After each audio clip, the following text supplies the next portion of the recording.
Apakah Anda pernah bertanya-tanya bagaimana cara para investor profesional menganalisis saham? Hari ini, kita akan membongkar rahasia di balik analisis fundamental saham BSSR, dan Anda akan menemukan cara praktis untuk menilai potensi investasi ini. Selamat datang di channel kami. Dalam video ini, kita akan mempelajari cara menganalisis saham BSSR menggunakan metode analisis fundamental. Pengetahuan ini sangat penting bagi Anda yang baru memulai perjalanan investasi saham, karena akan membantu Anda membuat keputusan investasi yang lebih cerdas dan berbasis data. Sebelum kita mulai, penting untuk diingat bahwa video ini bertujuan untuk hiburan dan edukasi tentang analisis fundamental saham. Ini bukan rekomendasi investasi.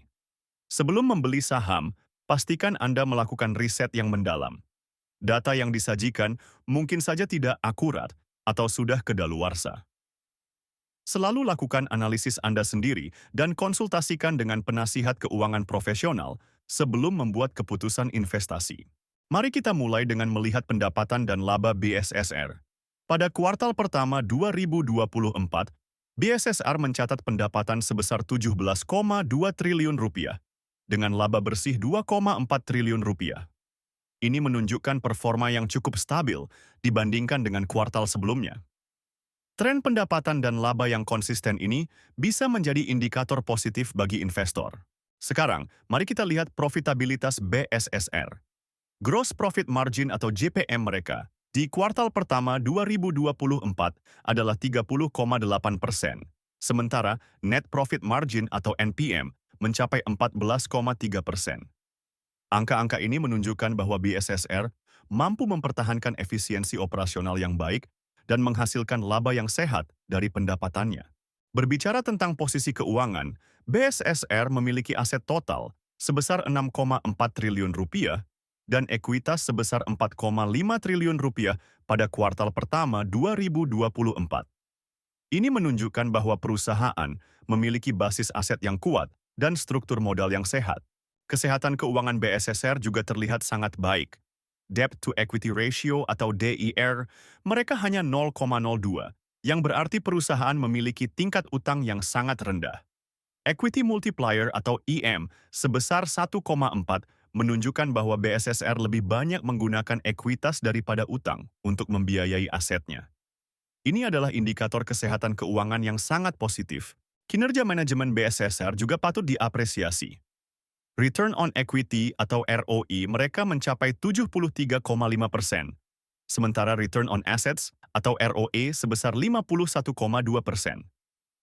Angka-angka ini sangat tinggi dan menunjukkan bahwa manajemen sangat efektif dalam menggunakan modal dan aset perusahaan untuk menghasilkan laba.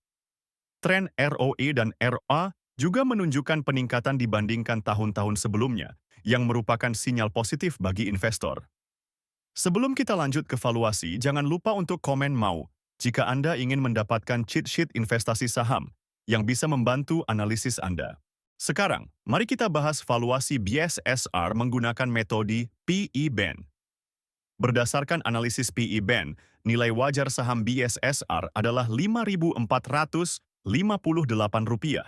dengan harga pasar saat ini sebesar Rp4.880. Ini menunjukkan margin of safety positif sebesar 10,6%. Ini bisa menjadi indikasi bahwa saham BSSR saat ini mungkin undervalued atau dinilai terlalu rendah oleh pasar. Sementara itu, analisis PB-BAN memberikan perspektif yang berbeda. Nilai wajar berdasarkan PB-BAN adalah Rp3.881, yang lebih rendah dari harga pasar saat ini. Ini menghasilkan margin of safety negatif sebesar 25,7%, yang mungkin mengindikasikan bahwa saham ini overvalued atau dinilai terlalu tinggi jika hanya melihat dari sisi nilai bukunya. Nah, itulah analisis fundamental saham BSSR. Bagaimana menurut Anda? Apakah BSSR menarik sebagai investasi? Jangan lupa untuk meninggalkan komentar dengan saham yang ingin Anda analisis selanjutnya. Jika Anda ingin mendapatkan akses ke cheat sheet investasi saham kami, tinggalkan komentar mau di bawah video ini. Jangan lupa untuk subscribe channel kami dan tonton video-video lainnya untuk meningkatkan pengetahuan investasi Anda. Terakhir, jika Anda ingin mulai berinvestasi, Anda bisa mendownload aplikasi saham investor melalui link di deskripsi video. Sampai jumpa di video berikutnya.